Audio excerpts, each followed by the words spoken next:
full turn.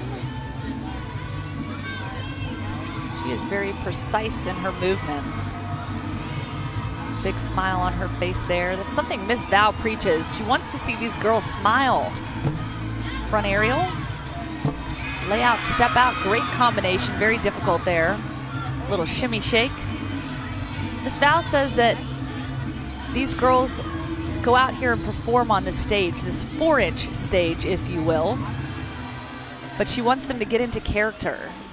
They come out here and put on a performance, and it's not just the movements in your body, it's in the face, the facial expressions, the smiles. I'll tell you, Miss Val definitely knows what she's talking about. She's the head coach here, Valerie Condis Field. Everyone knows her as Miss Val. She even calls herself Miss Val, which is pretty cool. All right. Brielle lining up for the dismount. Punch front full off the end. She sticks the landing. Very unique and different balance beam routine there. Some different skills that we haven't seen.